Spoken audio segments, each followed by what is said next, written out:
Did Cassius say "oh no" to the Kiwi buzzsaw? Did Jack Stars count his lucky stars? And did Jenny ride out the storm in the main event? Gentlemen, raise your beverages. It's an NXT party. Support, no DQ. Welcome everybody to the NXT party for episode number 38 of NXT UK. I am your host, the Rated R Reviewer, joined as always by the General Jerry Slaughter. Good evening, wrestling fans. And our two special guests tonight. First, we have the holiday Chris Mace. How are you doing, Chris? Doing good, y'all. And over here on, I guess, the right, we've got Colin Andrew, the Cleaver. How are you doing, Colin? Just wonderful. Wonderful. Marvelous. I'm doing pretty marvelous myself, because this was a really good episode of NXT UK. This is a good follow-up to... This was so much better than the Mania weekend or NXT TakeOver follow-up that we got for NXT last night. Yeah.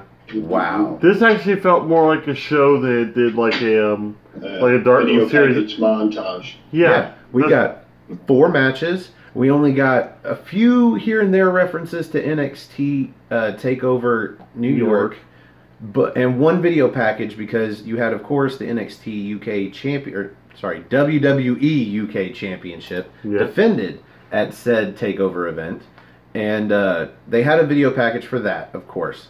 But we didn't get one for every match like we had on NXT, which padded the episode obscenely. Yeah.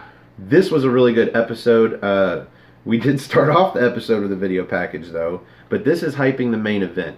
This not only is hyping Toni Storm versus Jenny for the NXT UK Women's Championship, but they dug back into their feud, I guess with some of these promotions in the UK, like Evolve, that they are partners with in certain aspects.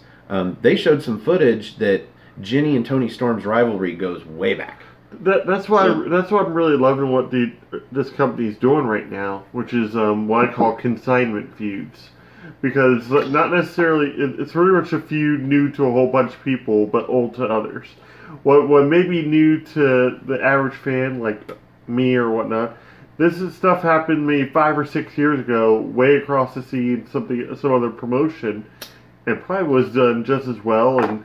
Probably complete rehashing for all we know, but we don't know this. It's all fresh and all new to us. So, you guys, either of you have any notes on this video package here before the show actually even officially starts with the NXT UK video promo opening package, whatever? Colin? They showed some stuff from Progress in there, and, Jenny's still doing stuff with Progress currently, so, it's kind of a little, I guess, boost to maybe go check out some of her cool stuff there. She's actually in their next pay-per-view at a 4-way dance for their title. Wow. Nice. No, I thought it was a good package. I really did. I thought it was a well put together deal, good hype for the women for the main event. So, let's get down to it. Do you have anything, Chris? Yeah. I like them showing all the different stuff from other promotions. That's what I like a lot about it. Like I said, it's always nice to show that, hey, there are other promotions out there. These two have fought before in the past, so I like that a lot. All right, but going into the match, was there any doubt in our minds that, like, towards Toni Storm or towards Oh yeah, they're not taking the title off of Toni Storm on television. No. Against Jenny, especially for her first title defense at this point. If they were going to do that, it would have been a title defense at NXT TakeOver New York. They would have just had a 6th match. This would have been on the card, and you'd have seen Jenny take the title there, not here. Oh yeah. No, I don't see that happening. A little heavy foreshadowing there, but either way, like we walked into this episode already kind of in our minds that Toni Storm was going to retain the title. Which is kind of bothersome, but at the same time, it was the same way with the War Raiders versus Aleister Black and Ricochet. We knew what the outcome of the match was going to be. We just wanted to see how it was going to unfold, and it turned into a really awesome match at the end. So we knew the outcome of this match weeks or months ago. They had been building up Jenny for a while. Yeah. But we knew they weren't going to give her the title if it was a babyface like Toni Storm, and sure enough, Toni Storm won the title, and we didn't think they'd give her the title if it was Rhea Ripley either, by the way. Yeah. But surely not Toni Storm. And yeah, they just built up Jenny so that Toni Storm had a credible person to beat and look like a good champ and move on. And eventually, maybe Piper Niven will be the next one, looks like, to challenge her. It would shock me if it was four-way dance between Rhea Ripley, Piper Niven, Toni Storm. I honestly don't want to see Rhea Ripley in the NXT UK women's title picture unless she's going to win. I'd rather see her get called up. I agree. I'd rather see her have feuds for the next several months with other people and frustrate the fuck out of us, and then get a title shot and win the title back, than be put in the title picture now just to lose. Or her be brought over to America and to NXT over there. I have a feeling there's going to be a lot of interpromotional, as far as NXT goes, especially matches. We've seen a lot of them lately anyway. Yeah. I feel like, though, it's going to turn up a little bit, and it started to look like that on Raw and SmackDown, and maybe that's because they're trying to hype and build toward the superstar shakeup, where suddenly you'll see superstars on different shows. One would hope that would remain a very solid premise, and they wouldn't be doing that anymore. But certainly people from NXT are showing up, and sometimes guys from Raw and SmackDown are showing up on NXT. Yeah. So... well, let's get on with the first match. yeah. Right. 20 minutes into the show. That was a good discussion, though. Good It's a tea party. You're supposed to discuss at a tea party. Speaking of discussion, this one we're not going to have. I'm just going to mention we got a new video package for the intro promo, whatever. Yeah. With the music. Same music, but different video. And you have to, honestly, because you got to go in there and take everything with Pete Dunne as the champion and turn it to Walter. Yeah. So if you're going to do that, just redo the whole fucking thing. New footage. We got the Hunt thrown into there. We've got a whole bunch of other people that are already in there, but then we got bonuses, and then we got Walter naturally standing proud at the end. So first match of the night. By the way, we get 4 matches, so already for me that's a good perfect show. card. Travis Banks versus Cassius Ohno. We knew this match was coming today, and I'm glad it started off the show. Not that it was a bad match. It was actually a relatively fun match, and I've got several highlight notes. But, of course, before I dig into those, let's start with Chris. What did you think about this opening match? First I thought it kind of started off kind of slow, but then I started getting into it. Like I said, I liked how he went for the suicide dive, and like Ono just pretty much like shrugged him off the first when he goes for that suicide dive. Just like, what are you doing? And then kicks him in the face. And goes after him pretty much. Like I said, it was a good match. Ono was pretty much dominating. I like how the ending came where he got after a third roll-up attempt. He actually got him and got an upset win, I feel like. I thought Ono was going to win, but Banks actually pulled it off, so I was kind of surprised about that one. Yeah, I think everybody was surprised by that, but as it went down, I wasn't all that surprised because it seems like he just was kicking out of everything, and the only thing he didn't get was the rolling elbow. Yeah. So it's not like he kicked out of any of the actual finishing moves, just signatures. Yeah. Some stuff that I had never seen Cassius Ohno do before. And I guess Cube. He's seen him do it, but it's been a long time. Mm-hmm. What did you think about this match, Colin? I thought it was pretty good, honestly, for being a Cassius Ohno match anymore. I mean, oh, that's horrible. Hey, if y'all haven't known me by now, I'm blunt. Yeah. No, so are we. Fucking deal with it. Cassius Ohno, man. You know, and that's undisputed. I thought it was a pretty good match, though. I liked the when they were like pretty much changing blows back and forth off the ropes for a minute, trying to pretty much a pissing contest, and then Ohno stomps on the feet. I liked that he started targeting the shoulder of Travis Banks because, you know, remember he recently had that shoulder injury and came back from everything, etc. There's one point in the match where Ohno puts Banks' arm between the ring apron and the side of the ring and hits it with a big boot. We got to see Ohno bust out the Rubik's Cube. Yes. It's been a long time since we've... oh my God, and it was beautiful. And it really threw me off because it's been a long time. Feels almost like a decade for me. I was expecting the ending. Like, I was expecting Banks to get the win, but I wasn't, like, wasn't a fan of the 3 roll up deal. Yeah. Come. By the third one, you knew he was going to get it. Yeah, it's like, okay, really, seriously, like, I mean, it was a good match. It was a good opener. It had a lot of good spots into it. I don't know, that moonsault by Ono. Props to him for attempting that. He's a big boy. Yeah, he's not meant to hit that, by the way. It's like Kurt Angle.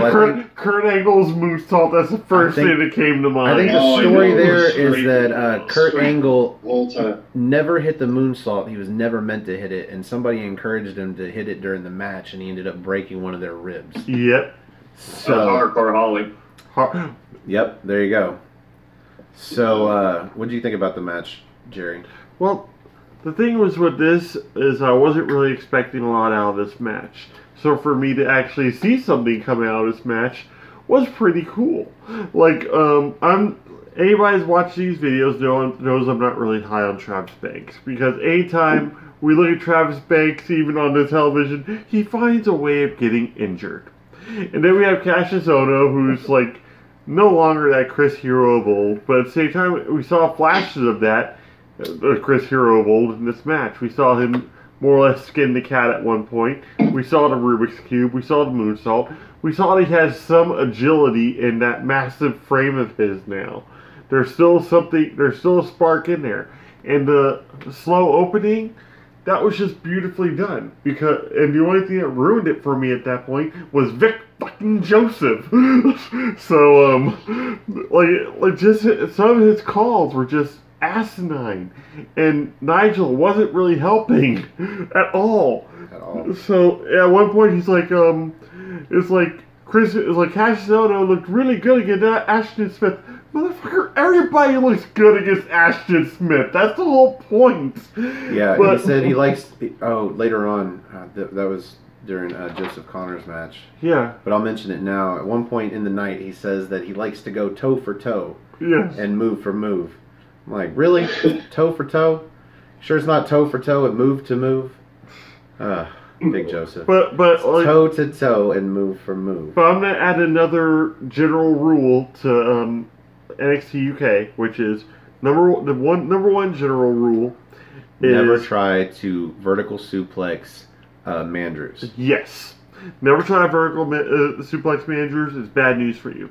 Secondly, if Travis Banks is in a match, chances are he's in a handicap match with his opponent and the fucking stairs. The ring steps, Anytime he's in a match, the stairs come into play, and it usually comes in pretty heavily right towards the middle of it. So yeah, he gets thrown into the steps again. Yes, it never gets old. And then you have... Yeah, it does. But then it's like Cassius Ohno pretty much doing his no-sell bit towards the beginning.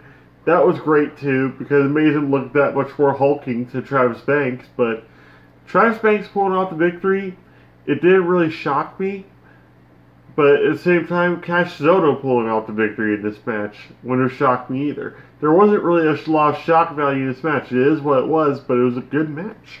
Yeah, it was, like I said, it was a fun match. Mm-hmm. Speaking of the no-sell at the beginning, so Travis Banks is coming off the ropes trying to do like a shoulder tackle onto Cassius, and he's no-selling it. And he's like daring him to do it. At one point, Travis Banks lands one, and Cassius Ohno no-sells it to the point where he just looks around and he's like, "Oh, I didn't see you, and I didn't feel you either." And I'm like, "That's what she said." And so they end up on the outside, and Travis Banks goes for the double stomp across Cassius Ohno's back, like he's resting on the ring apron, like you wouldn't want to be doing during a Roman Reigns match because you're about to catch a drive-by. Yeah. But he moves, he dodges it, and so Banks comes down, lands hard on his feet, however that happens, and then this is where Cassius just drives him into the steps. So, yeah, we get to the ring steps again. Yeah, then Ohno goes for the moonsault, and Banks dodges it, and he gets some yes kicks in, and then Ohno catches him with a high knee to the shoulder, and this is where Ono starts working on the shoulder. You can tell he's like studying tapes with Banks, or you can just watch the matches. He knew right what to go for. Yeah, he goes into the move that Colin talked about earlier, where he pulls Banks's arm down across the apron through the skirt. And so, like, the skirt, that loose-ass skirt, just holding his arm there. Yeah. But then he does, like a big boot kick to his shoulder. Yeah, he just starts attacking the shoulder. He went kind of fiddly with that one, and it was a pretty cool set of moves there. So we're back in the ring, and Ono lands a running kick to the back of Banks's head, and then comes off the ropes with, I think it was a lariat to his face. Yep. Or it might have been to the back again, to the back of the head. Back to the head, yeah. Yeah, he gets a near fall off of that, and then he gets thrown to the ropes by Banks, and he does that float over the top rope that he does. But then Banks catches him with a drop kick, knocks him to the outside. And I think this is where he hits a tope suicida. This was the second one. The first one he tried, again, Ono no-sells it on the outside and then throws him off and then, like I said, kicks him in the face. Yeah.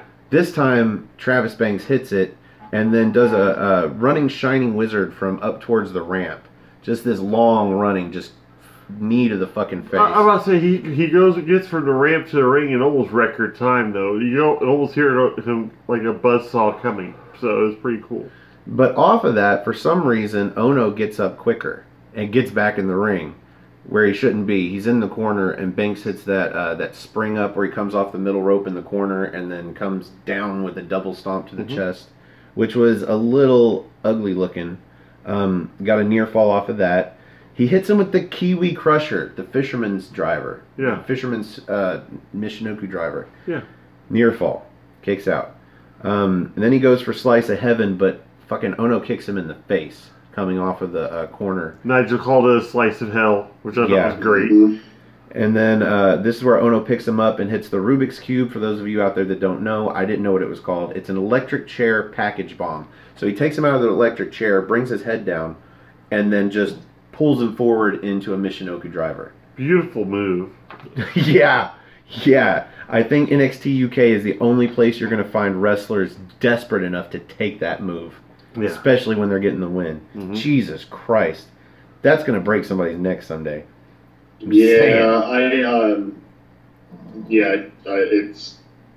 going to happen. You don't pull that on the main roster for the same reason Joe doesn't get to pull the Muscle Buster anymore. Jesus. We're getting toward the end here. Banks ends up countering. Ono goes for that ripcord rolling elbow. And Banks counters it with a roll-up, gets a near fall. Does another roll-up. I think the second one was a wheelbarrow roll-up. Third one was just... he gets a near fall off the second one, too. And then the third one was just Ono on his back, and then Banks sits on his shoulders with his knees, and then stacks him up with the legs, like completely doubles him over. 1, 2, 3. I knew it was coming on the third one. Ono pretty much pinned himself with his own legs. But yeah, as Jerry said, it wouldn't be shocking for either one of these guys to win. This match was what it was, and it was fun. I enjoyed it. It was a great opening match. Up next, we get a video package for the UK Championship match at NXT TakeOver. I believe we already talked about this. Yeah. After that, we get an interview backstage with Jordan Devlin. He's talking about, well, I guess he gets asked by Radzi, but he's talking about Walter and Pete Dunne happening again. Yeah. And he's like, that doesn't need to happen. Pete Dunne lost. Walter needs to go against Jordan Devlin. Yeah, he said, meanwhile, I've been winning over and over. Like, he's on a winning streak the last several months since the loss against Pete Dunne. He has done nothing but win, and he should get a shot with Walter. Any thoughts on this, Colin? Well, I mean, since we don't have a mid-card title, I mean, and there's really, and we know that European title. Yeah. And we don't really have a set genre, quote unquote, for Walter. Is he face? Is he heel? He's nobody knows. Why not? Why not?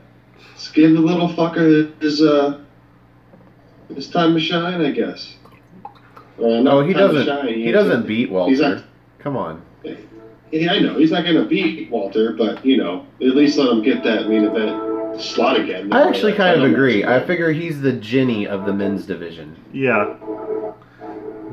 Just give him the shot, he'll lose, but it'll give Walter somebody credible to face. Yeah.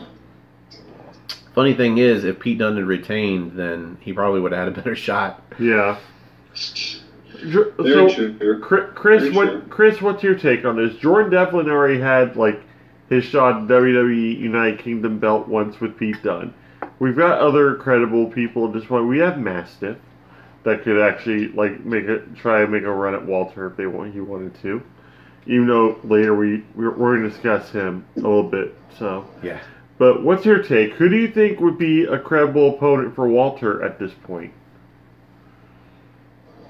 I want to see him fight Pete Dunne again. That's what I want to see. I thought that match at TakeOver, I think that's the match that stole the show out of all the matches. That's just my personal opinion. But I don't want to see him fight Devlin yet, so I would go with Mastiff first. I'd want to see them two big bulls fight each other and see how that goes first. I'd hold off on Devlin for a little bit.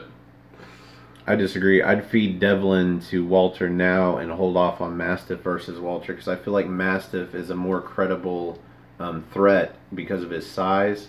Right now, I am clamoring for some Joe Coffey versus Walter because I want to see Gallus get into it too, and Eichner and Bartel. I want to see those two factions go at it. Yeah, I know I've been talking about Mastiff needs his title opportunity soon, but I feel like now with Walter as the champion, we need to wait until the next NXT UK takeover. Yeah. That needs to be where Mastiff goes after the title. That's going to be roughly 12, 13 weeks away, 3 months, plenty of build. So, we'll get there. Off of this, we get finally, another match. Killer Kelly versus the debutting... Oh, yes. You got a Mustache Mountain promo. Yeah. Did I not write that down? Neither did I, because Mustache Mountain's talking about going over the United States, and they're going to have a future match with Mark Andrews and Flash Morgan Webster. Actually, that comes after this match. I do have that written. Is it? I thought it was before this match. I thought it was. That's okay. Either way, it happens. Yeah, we don't. I don't back up past post match, so I know that this was because the fact that I actually have this written down, I know this was after this next match. It's not me. So it's okay. No problem. Again, we've got Killer Kelly versus the debuting Piper Niven, and they keep calling her Nevin, and I'm like, is that how an I is pronounced in Scotland? Maybe, or maybe it's Niven the way that it's spelled for her character now, like. It's not Viper anymore, it's Piper. Mm-hmm. And maybe it was Nevin, but now it's Niven, and they need to get that right. It just seems weird. Maybe I'm just picky about that shit. Anyway, never. I've got a few notes for this match, 3, and then 1 post-match. But I'm going to send it over to you first. What did you think about this match, Jerry? I like Piper. I really do. Like, basically, she doesn't meet what you consider the formula for a women's competitor here. His words were he might fat shame Cassius Ono, but he is not going to fat shame Piper Niven. Yes. Fat shaming Cassius Ono is fun. You know, it's not going to lose us like half our viewership. If anything, it'll double it. Let me just say, Cassius Ono looks like he looked like he was starting to get into shape, and then he got traded to NXT UK. And I think he went over there and had a few too many meat pies because he's starting to lose it. He is way beyond dad bod, and it really shows he didn't do a lot of running in that match. I'm just saying. Well, the thing is also is the fact that I'm surprised they fed her Killer Kelly like right out of the box. I'm not because like Killer Kelly. I don't think Killer Kelly's gotten a win since she's been there yet. Right? Yeah. So give it to her. Yeah, but she's got this like awesome presence to her, and there was a show of respect at the beginning, which I thought was really cool. But where she helped her up, during the match when she should have been putting like an offensive move on. Even a babyface can put on an offensive move when chick's down. Oh, goddamn. I think they're shows a respect. I think they were just further establishing that Rhea Ripley's going to be the heel in this. Surprise, surprise. Aha. Yeah. So, what do you think about the match, Chris? That was a pretty quick match, but it establishes Piper. I like the aftermatch when Ripley came out there trying to look like she was about to attack her, and Piper ended up turning around and she just backpedaled. So I'm ready for them to get into the ring together and see what they do. What about you, Colin? I mean, it was a quick match, but it was a good match, I guess. I like seeing Piper. I liked her when she showed, who was she, in Mae Young Classic, right? Yep. Yeah. Yep. I liked her in there.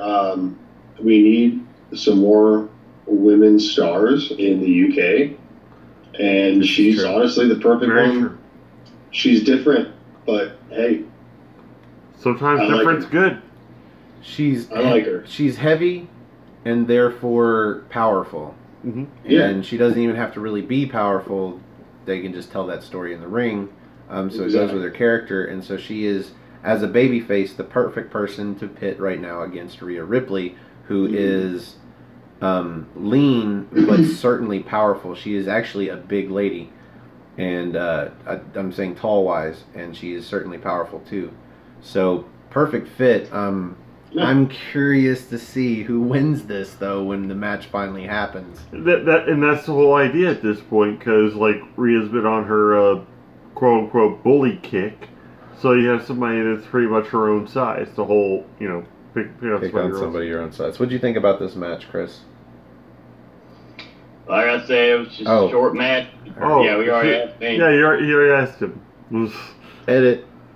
So, yeah, it was a relatively short match. Piper had a few nice moves. She had a running senton that she did, and then comes off the opposite ropes, or the other ropes. Yeah. For a crossbody splash while Killer Kelly was sitting up on the mat. That was nice. She got a near fall for that. But she counters a sleeper hold that Kelly tries to put on.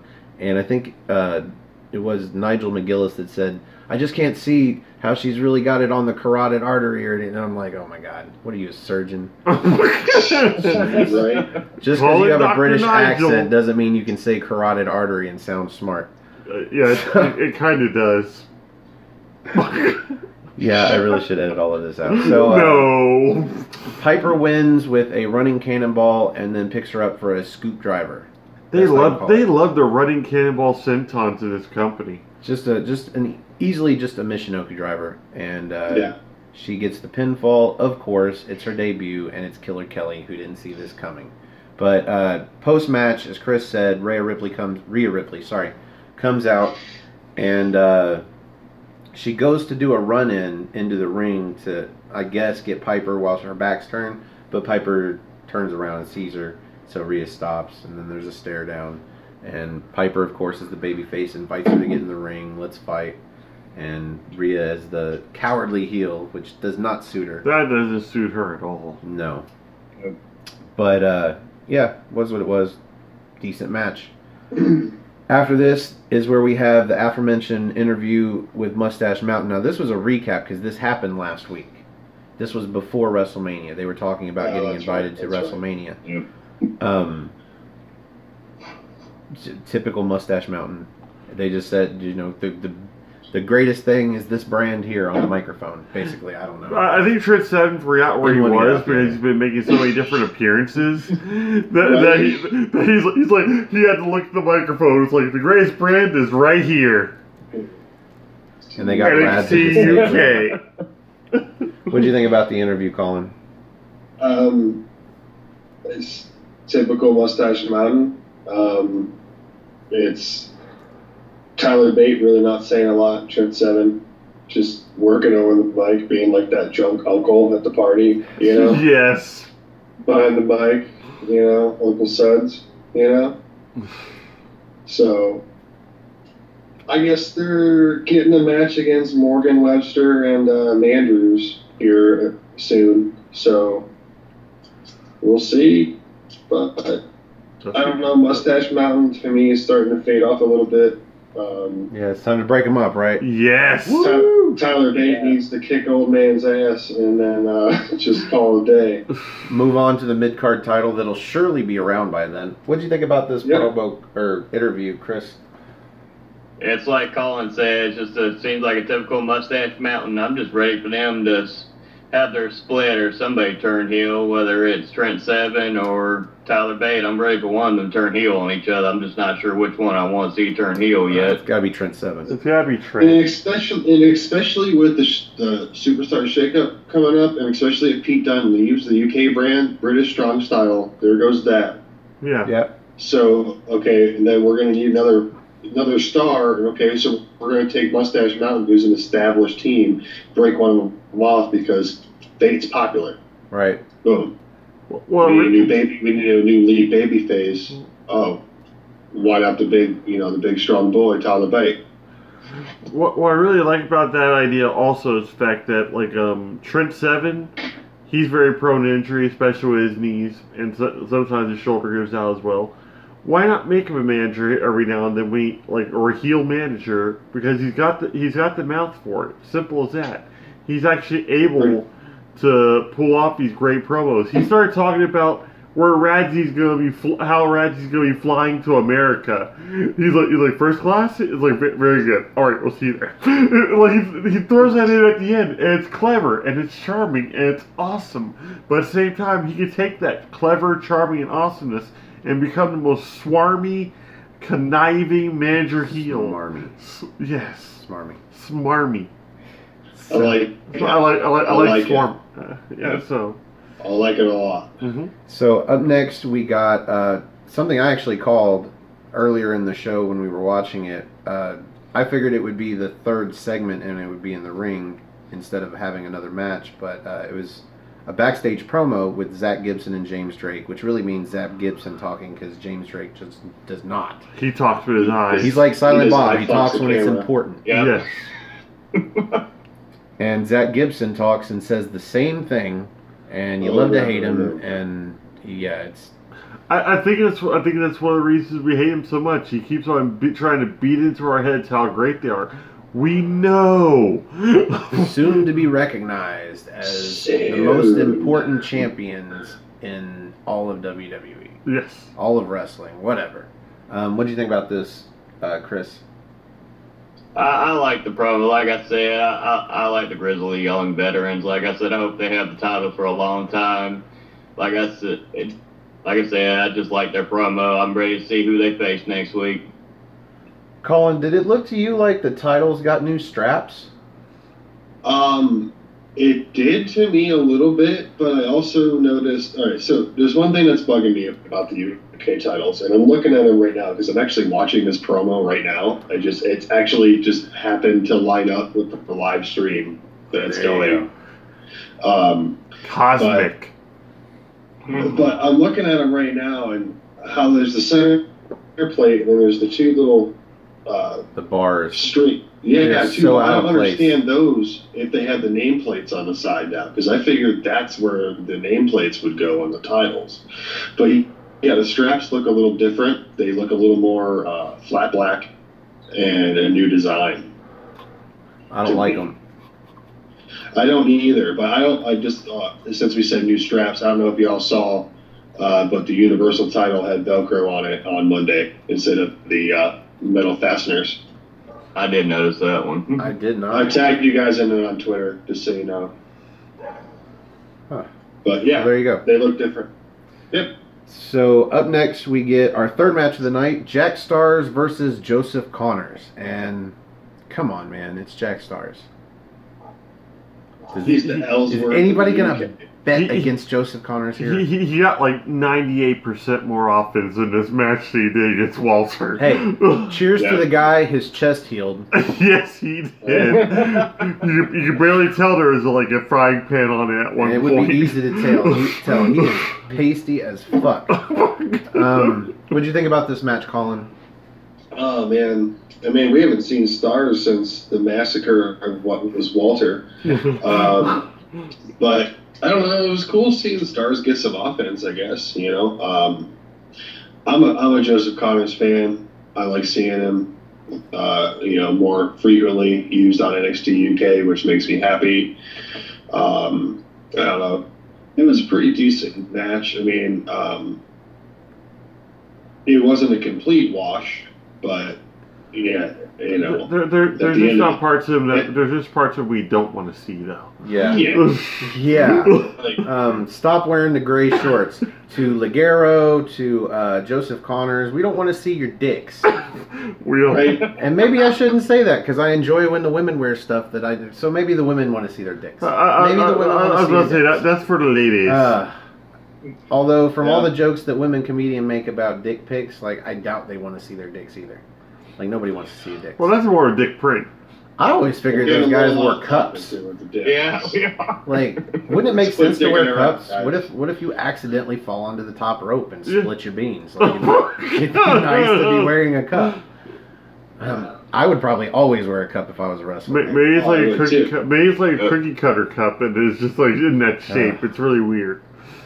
Well, maybe he's got too big of balls and just they won't fit in a cup. He's going against Jack Stars here. How big of balls do you need? So I've got some notes for this, but let's go to Chris next. Chris, what do you think about the match? I'm glad Connors got a win because he needed it. Like I said, I just like kind of after a match how he started. Seemed like he was talking to the turnbuckle for a minute. I'm wondering if he's starting to snap a little bit or something. Like, is this going to play into future matches where he's just going to start going a little bit crazy, a little bit crazier, a little bit crazier? I would like that, something to add to his character. Because he took away the jacket, it seems like, unless there's just spring weather over there too. And he's no longer talking about destroying NXT UK's new toys, because that's Cassius Ohno's gimmick, and now he's there. Yeah. Don't want to piss him off. Although I would like to see a match between the two of them, but they're both heels. So maybe they get together as a tag team to smash all the new toys. That'd be interesting. I don't think I'd like it. Don't bring Joseph Connors down by putting him with Cassius Ohno. I said that'd be interesting. I didn't say how interesting. Any other notes, Chris? Nah, that's about it on that one. What about you, Jerry? Okay, well, the match was actually pretty interesting because we actually saw offense of Jack Stars, who's Again, yeah. yeah. So he actually pulls off some pretty cool looking offense, and it's from his years upon years seemingly of experience that he's got in the UK. How he's almost like one of the last of what they consider almost like the journeymen, the ones that like the old style more or less. He's like one of the last ones around there still doing that. Johnny Saint style. Johnny Saint styles at one point is what they called it. So, because now you have so many strong style guys, you got so many ones that are focused more on the kicks and the flips and whatnot, and he's like one of the last remaining quote unquote wrestlers. So it was a really interesting dynamic between him and Joseph Connors. It just Joseph was able to pull off the move of the night, and we just went from there. Yeah, so I've got some notes. Connors is in the corner at one point, and Jack's running in, and he gets caught. And I love this out of Connors. He catches him with both his feet and does a double stomp, like thrusting him down into the mat. Great move. Vicious looking. And then from that, Connors skins the cat up to the top turnbuckle and does a diving shoulder tackle, which was a little off, but not terrible. And then Connors hits Stars with a running back elbow into the corner, and then a belly to back, that throw that he does where he just throws him away, suplex-ish thing. Stars starts to mount a comeback, but he goes up top, and right before he goes up top, I told Jerry, I said, "Yep, that's the last offensive move that Stars is going to get." And sure enough, yeah, he goes up top and I actually goes thought they usually catch him with it. Yeah, it goes for a cross body on Joseph, and yeah, Connors catches that, and then as Jerry figured he was gonna, he said it right after, he transitions it right into a don't look down. And hits it. And for those of you that don't know, a don't look down is a cradle flatliner. Great looking move. 1, 2, 3. It's very. That's what I like so much about that move is the fact that it's one of those ones he could hit on anybody, and that's it. Very hard to do, like with some of these other moves. But the setup for it is very low gravity because he's already kind of squatting down, and he can nail it on anyone without really having to do too much work with it, and it's effective.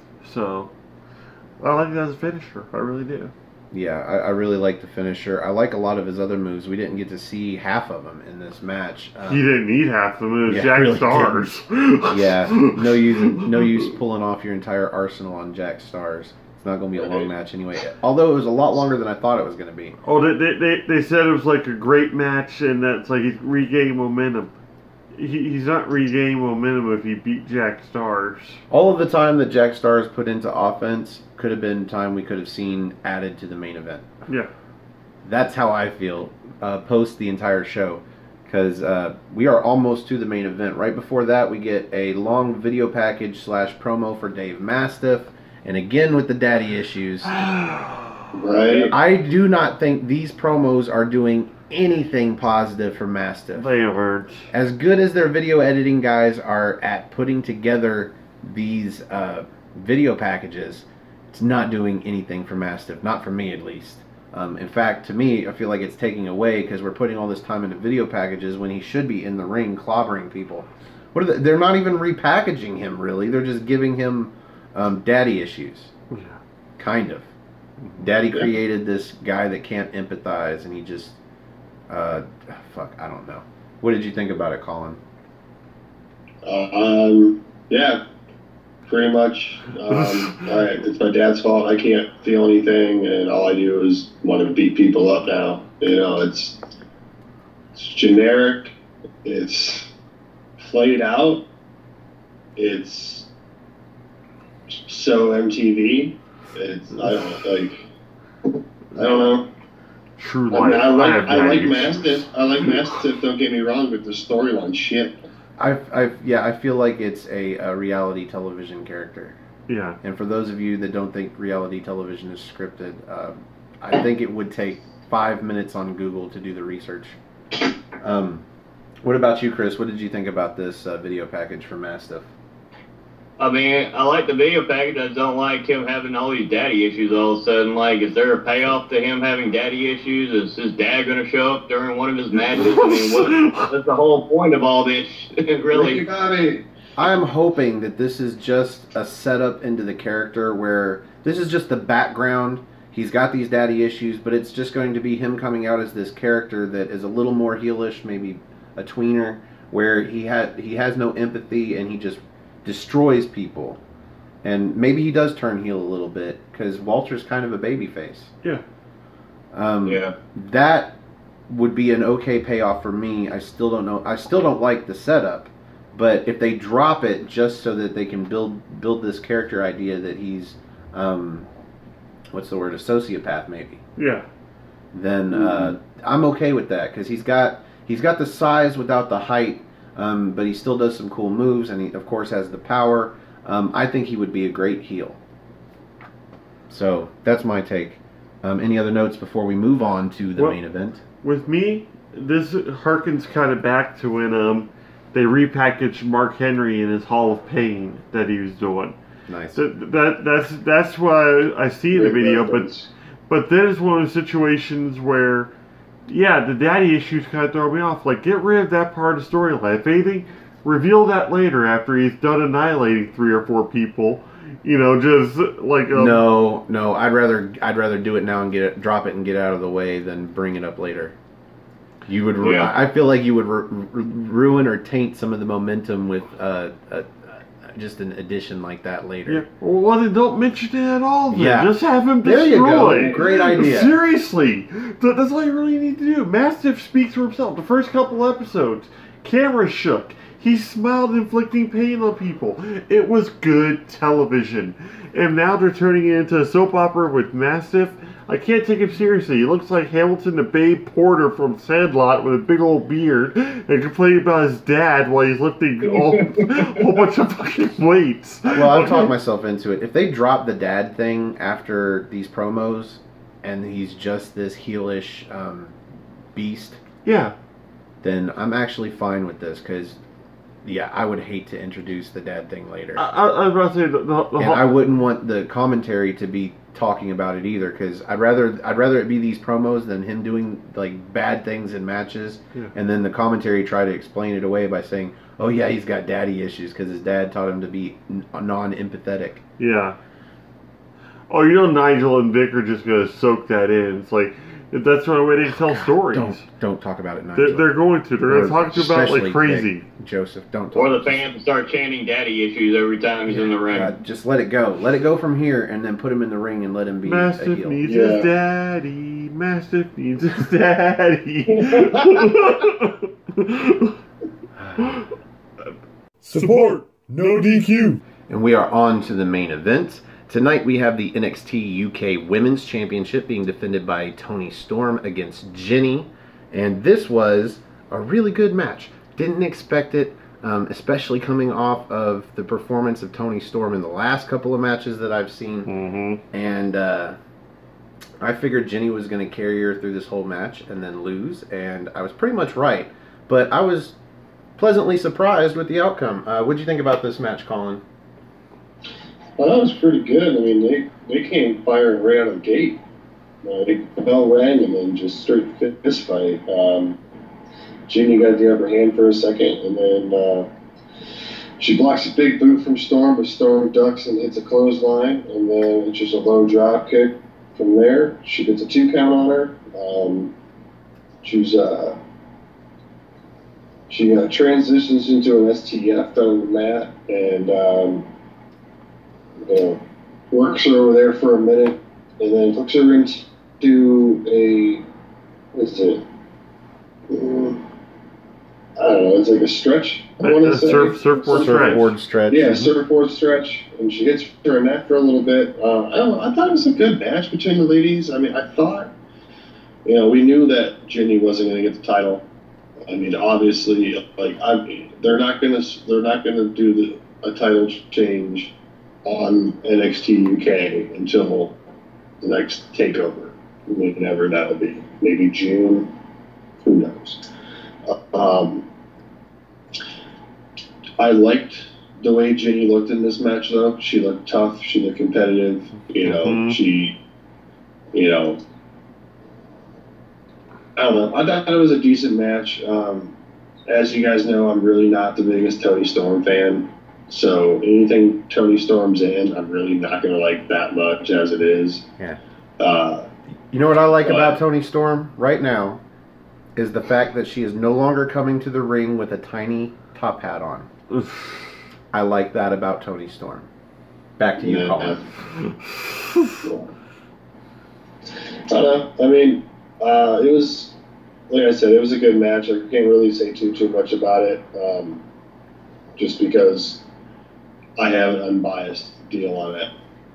But Jinny is definitely going to be a front runner for a good contender in the women's division. I like the way they built her up. She did look very strong tonight, even though she lost. But hey, she's done a lot so far, and they can just keep building her up more, and we'll see what happens. Maybe next time down the line at next takeover, she could get a title picture then. We don't know. There's a lot of time between then and now because we have no idea what that's going to be. I don't see Jinny winning the title until she turns into a babyface. She's a heel for a babyface to beat. She's a credible contender, but not one that's going to win. Not against Toni Storm. She is the babyface champ right now, and just that's what it is. What it is. Jerry, that's what it is. For me, this match was actually pretty cool in the sense that a lot of times in NXT and NXT UK, you don't really have a clear-cut heel, you don't really have a clear-cut face.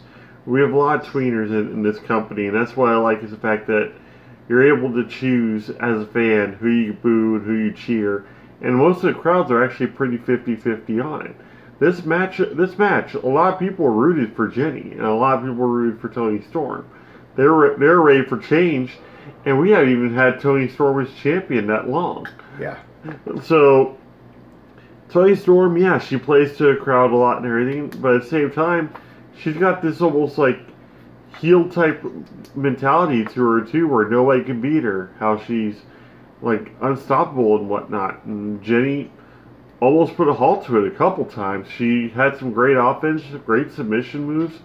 Jinny always impresses me in the ring because she's a vicious little woman. So, but the real story for this was the fact that, yeah, Jinny's been studying too. She worked over Toni Storm's back almost the entire match. And anytime there's that Steiner recliner, as you call it, because like I initially called it a camel clutch, but it looked more Steiner recliner than anything else. The only thing that kept it from being a Steiner recliner is I believe Steiner holds his hands like this when he puts it in so that his biceps flex. Yeah. And it looks really devastating when he does it. Yeah, because it looks like he's about to tear your head off. He's got like 3 different muscles on top of 2 other muscles. Seriously. Muscles in, as I think it was Tony Schiavone used to say, muscles in places where I don't even have places. Yes. Maybe that was the King. Pretty much, yeah, that was the whole thing with him. He looked like Popeye the Sailor Man after he ate spinach. So... But with Jenny and Toni Storm, do I believe they're done? They are for now. For now, yeah. For now, that's over with. Jenny's going to shift her focus back to either studying Tony and putting a couple more wins under her belt, and Tony's going to go buy a new hat and probably check out like some sort of Motley Crue tribute band playing down the street. And that she'll do her thing. Jenny will do her thing, and for right now, the main focus of the women's division right now, I think, is going to be Piper versus Rhea. Now, I can tell you this.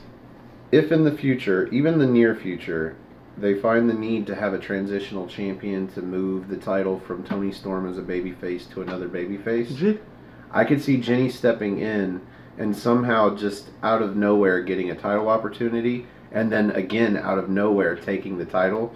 Just... like, give you a reason to watch NXT UK as opposed to just waiting on an NXT UK takeover. Kind of like a mini tournament or maybe a fatal 4-way? No, just some random shit one night. Yep. Just, like, she approaches Johnny. Maybe Toni Storm has gone through a couple of other opponents for the title. Yeah. But just a random... She goes to Johnny Saint and she's had a bunch of wins and Johnny's like, alright, you get another opportunity. Something Jordan Devlin... could I was about to say she doesn't even ask for it. She just gets like Johnny Saint. She doesn't get it. She comes out. Never mind. Yeah. She just talks Johnny Saint into giving her a title match one night, and she goes out there and takes the title. But then soon after loses it to a babyface because she's a transitional champion. Yeah. If that need comes about, then I could see her winning the title. But honestly, not until she turns babyface. Who would you see her dropping it to? Probably Piper. Maybe. I mean, but honestly, fuck if I know. I would say Piper just for that feel-good story because, like Jay's going to say something about her weight. Oh, yeah, there you go. So I've got actually several spot notes here. I did want to mention that Jenny executes a running Hurricane Rana early on in the match because that comes into play later. And then the first note I have was Jenny, and most of my notes are for Jenny. Yes. She hits a dragon screw takedown, and this is where she rolls her over into that surfboard stretch. Seamless. Yes. Great. But then Tony fights out, starts to get towards the rope, so Jenny picks her up, takes her back into the ring, and puts her in that Steiner recliner. And somehow Tony gets out of that and turns it into her own surfboard stretch. Yeah. So that was cool. Jenny goes running at Tony at one point in the corner and ends up going titty first into the turnbuckle. Best way I can put it. I mean, I could probably put it better. But she turns around and Toni Storm's coming at her, and at some point in this match, Toni Storm's going to have to learn not to attack Jenny in the corner. But anyway, this time Jenny takes her into a flatliner into the turnbuckle, a la Seth Rollins. And then she starts working over Storm, especially the back. She's pushing her into the ropes and hitting her in the lower back with her forearm. She goes for a third one, but catches a back elbow. But eventually she gets back into it. Then Storm throws Jenny into the corner and again goes for the attack. Jenny does a deep arm drag. We had to replay this because it was hard to tell what the hell she hit. But yeah, it was just a regular deep arm drag, but Storm lands like leg and back first in the turnbuckles. So that was cool. Never seen an arm drag done into the corner. Yeah. I'd rather see a German done. That looks brutal. But anyway, whatever. Yeah. Speaking of Germans, so there's a point in between that note where Jenny's got Storm in a rear naked rest hold. And I say rest hold because they are on the mat in the ring for like a minute and a half. I'm like, yeah, Jenny is doing what a heel does rest holds. I said, and at any moment, the crowd is going to start clapping for Toni Storm to get back into the match. And as soon as I said that, Yep. the crowd starts fucking clapping. Toni Storm gets back into the match. She starts in with the hat trick of German suplexes. She goes for the third one, because she hits the first two. She goes for the third one, and Jinny rolls forward, but Toni Storm holds on. She rolls through with it, still hits the third German suplex. And then Jinny gets her into the corner and hangs her up in the corner Goldust style, and then pulls her out for an X Factor. But when she goes for the pin, and I thought she had it, because there was no movement out of Toni Storm to kick out of this pin. But Toni Storm gets her toe on the rope. And the ref sees it as he's going down for 3, and he stops. And I'm like, why'd the ref stop? I should have heard a thump. Because at that point, I'm sitting here talking how Jinny is never going to win this fucking match. Yep. And I'm like, well, maybe I'm wrong. No. Toe on the ropes. So this is where Jinny goes for that running Hurricane Rana again. Storm counters it. She keeps hold, puts it into a power bomb, rolls her forward through the power bomb into a Storm Zero, hits the Storm Zero picture perfect, where her feet literally land ankles across Jinny's shoulders. Yeah. That's how she lands the Storm Zero. This was perfect. 1, 2, 3. Storm wins. We all knew that was going to happen. But still, great match. Yep. Any last notes before we rate it? Well, like I said, I was kind of surprised. I'm not a fan of Toni Storm at all. I wanted Jinny to win. I don't want anybody to beat Toni Storm. I keep saying that. I want somebody just to beat her for that title, so I'm not really a fan of her. But she actually showed up tonight. I was really impressed how she showed up tonight to me, and I thought it was actually surprisingly a really good match, especially coming out of Toni Storm's. I've not been impressed with her title reign so far. All right, so that brings us to the end of the main event, and here on the NXT party, we like to rate the main event using spots of good old NXT. So, let's start with Colin. Yes. Out of 5 spots of NXT, where do you rate the main event match? I'll just go with a 3. 3? I'm just going to go... Seems a little low. It might seem a little low to you guys, but... I'll get there, though. What about you, Chris? Where do you put this? I'll go with 3.5. Like I said, I thought it was one of the better Toni Storm title defenses I've seen. What about you, Jerry? I actually want to go back to Colin to see why he gave it a 3. Oh, yeah. Colin, why did you give it... I feel like 3 is low. Why? Why a 3? Just... You know, You just weren't feeling it? Yeah. I just wasn't... It wasn't my cup of tea. You mean your cup of NXT? Yes. Oh, yes. Yeah. It just, I don't know. I just wasn't feeling it. I mean, the ladies did a good job. Fine. Yeah. 3.25. If it makes y'all feel any better. 3.25. Hey, Dude, we weren't trying to twist your arm or anything. We just wanted an explanation. No, I just really wasn't feeling it. Like, I honestly think this match should have waited a little bit longer. well, the rated R rule is you can give it an extra quarter star off the back of a really good show. So, yeah, that works. Yeah, there you go. Yeah. So I'm actually, I was actually highly impressed by this match. Like, I did not expect to see out of Storm what I did. I knew it was going to be all Jinny, and Storm was going to make the comeback at the end, but I was expecting Storm to have a lot of botches and shit. Like, I've seen some shaky wrestling out of Storm over the last couple of title matches. This one seemed very seamless between her and Jinny. You could tell these two have been in the ring together a lot. Yes. I was very much impressed. I was going to go 3.75 spots of tea before the quarter star for the really good, if not great, show. I'm giving this 4 spots of tea. I really enjoyed this main event. I guess mostly because I had such a low bar going in. Yeah. And they more than leaped over it in this case. Especially Jinny. I got to admit, I was not that high on Jinny for her first 3 or 4 matches in NXT UK. I just didn't see anything out of her. But when it became almost inherent that she was going to go after Toni Storm in the title, she stepped up her game, and she seemed kind of like a ring general in the last 2 matches before this. And in this match, like I said, these two have been in the ring together a lot, and it showed. Like, this match was fairly seamless, and it told a couple of stories, like Jerry talked about, the working over the back. I'm going 4 spots at T. So where do you put the main event at?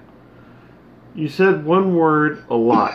I do that a lot. I mean, during your review of this match, seamless.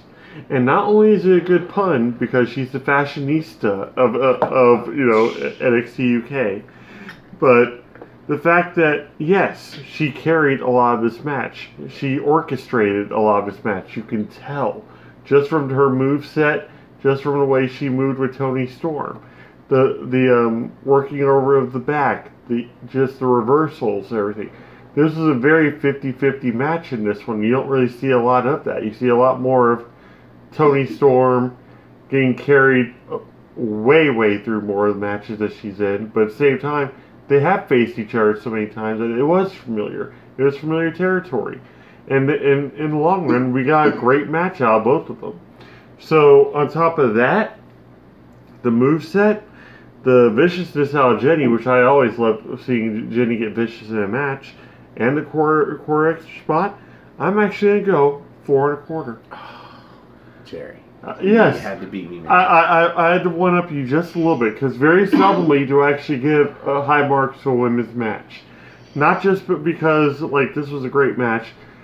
There was really no title implications. I knew Jenny was going to lose, but at the same time, seeing how Jenny lost and the Storm Zero at the end. This is the best Storm Zero we've actually seen Toni Storm pull on NXT UK television. And we know that's in part to Jenny. Jenny, I know you're probably not watching this program. We love the shit out of you. You did a great job in this match. You will have your time. My love goes to Rhea Ripley. Yes, okay. Well, I'm now a fan. On this one. I'm a fan of. Rhea Ripley's a goddess among women. So yes, but at the same time, I've got bad love for Jenny at this point too. So kudos to you. Okay, so my problem with Jenny, I hope she's not watching. I hope she's not watching. We discussed this during the entrance because she has a relatively long entrance. He said when she was at the top of the ramp, just in front of her Tron entrance video, whatever. Her mouth opened just a little bit, and I was like, and she surveys the crowd, and he said, "Oh, she's so hot," and I'm like, "Wait, what?" It's like, I can't, like, she's pretty and all, but like, I can't. Her facial, from the top of her head to her chin, is so elongated. Everything's elongated, and then I realized that at some point, I said, she looks like Jafar with boobs and no beard. She looks like a female Jafar. And that's why I don't think that Jenny is hot. And we just lost viewership. Maybe that's just a personal problem that I have. I should get over people, do me a favor and try to unsee that. Just put up a picture. Somebody make a meme with Jafar and fucking. All of a sudden, a parrot named Iago just flies and lands on her shoulder. That would be a better meme. Have Iago on Jenny's shoulder. Oh. Okay, the plugs. So what was it? It was 3.25, 3 3/4. Yeah. And then I gave it 4, and then you had to beat me. I thought I was going to be the high guy on that one. Not this time around. No, sorry, Chief. So, that brings us to the end of this episode of the NXT Party. And where can we find you, Chris? Alright, you can follow me on Facebook at Christopher Edward Mace, Sport Aftermatch Wrestling, Sport the Simple Man, Noah Foster, Sport Colin's channel, sportnodq.com. All right. What about you, Colin? You can find me on Twitter and Instagram at Colin26Andrew, and then you can find me on my YouTube channel. It's Colin space Andrew, ColinAndrew. I started it a couple weeks ago. On Mondays, I have a show I started called The Chopping Block, And this coming Monday, I'm going to do a breakdown of the Brett versus Owen Hart match from WrestleMania 10. Such a good fucking match. Yeah, you should get you should tell Aaron Rift about that. I think that's his favorite match. Yeah, I'm pretty sure it is. That's one of my favorite matches of all time. So, you know, a lot of implication in that match. Oh yeah, the double turn and the start of Stone Cold as the guy, basically. Yeah. So, support Aftermatch Wrestling, support No DQ, No DQ /Noah, Noah Foster doing great things, Cindy, our indie queen, No DQ /shirts. Shirts? Yep, buy shirts. Yep. The sale has got one on there. It's orange. Yep, best shirt on there because it's orange. It's orange. Someday we will have an NXT shirt, and it will be. I would love for it to be gold, but I doubt they'll have gold. We'll just go with yellow. Yep, that's all we need. But nobody's got a yellow shirt, I don't think. No, they don't. I checked. Nice. Yeah. So. Yeah. Yep. Follow Colin. Did you mention your YouTube page? Yes, you did. Colin Space Andrew. Colin Space Andrew. Yeah, it's not Colin Andrew. It's Colin Space Andrew. Big difference, probably. Maybe nobody has Colin Andrew. You should get both, just so nobody takes that one. Actually, I have like 2 other ones that were all like old music stuff and yada yada yada. I just forgot passwords and emails, etc. too. So you might stumble on some old shit. Who knows? The one that you showed us with the Bigfoot. Oh, that was -9. That was a totally different thing. Oh, well, still, that was hilarious. So I want to thank you both for being on the show again. 2 of our favorite guests. Oh, yeah, absolutely. 2 of, not our 2 favorite. That's how you get away with that. 2 of our favorite guests. You're Cosby kids to us. All 6 of you guys are 6 of our favorite guests. And if you'd like to be a guest on the NXT party and join us on the big screen, help us review a future episode of NXT UK, come have a spot of NXT with us. That's the spiel. You can find me on Twitter. Go to nodq.com/Stefan. That's STEFAN. Or if you just want to look me up on Twitter, it's at Stefan R. Osborne, OSBORNE. As always, the R stands for restricted because I say a lot of fuck bombs. Now, I won't interrupt this time. You can also find this gentleman on Twitter. You're such a fucking liar. You're going to do it. You find me on Twitter at NoDQGeneral and also on my Facebook group RBAR, all capital, ARNBAR. Exclamation point. Nice. Today we had one of the biggest traffic days I think I've had on my page in forever because I did tornado tag Thursday. Yes. And that was just fun stuff. And I'm gonna start doing more days like that because I like the idea of getting wrestling talked about in the community and also in the group itself. So yes, join us. Both Stephanie and I are administrators. I got Colin up there as moderator. Probably gonna make Chris one too at some point. Yep. Find us on Armbar. Find us on Aftermatch. That's our YouTube channel. If you want to get these videos something like half a day early, we also have some exclusive content. Rated R Rapport. We'll be doing that again tonight. Anytime we've got somebody on live. We also have the Rated R. What I'm going to call the Rated R remix because we had it as a Rated R breakdown, where we broke down WrestleMania and we rebuilt the card so that it was a 5-hour show. And I think that was a really good video. And I'd like to do more of those where we fantasy book. We were expecting to do fantasy booking for the Raw and SmackDown after Mania. Didn't get that done, but that's okay. I kind of wanted fantasy book the Superstar Shakeup and send people places. So if we can get that done this weekend, that might be up there as well. That's all one word, AFTERMATCH, Aftermatch Wrestling. And if you like our video, you should click the like button. That's underneath me, somewhere down here. And if you like all of our videos, you should probably click the subscribe button. That's underneath Cherry, over there. We'll give you a moment. Go ahead. It doesn't hurt.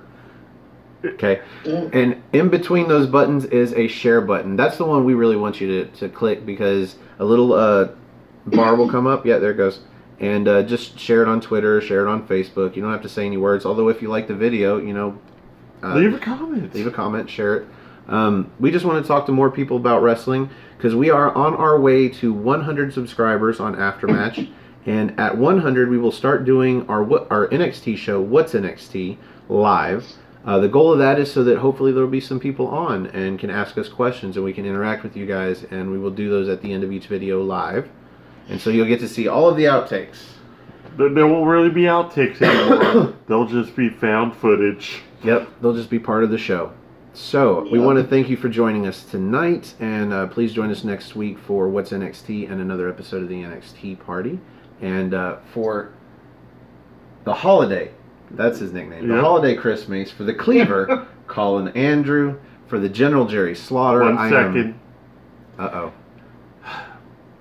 We know a lot of you actually are frequent viewers and whatnot and watch a lot of our stuff. And we want to thank you also, again, for checking out our WrestleMania predictions video. Oh, yeah, absolutely. We went over 1,000 views on. And that's just huge for us. We are beaming with joy.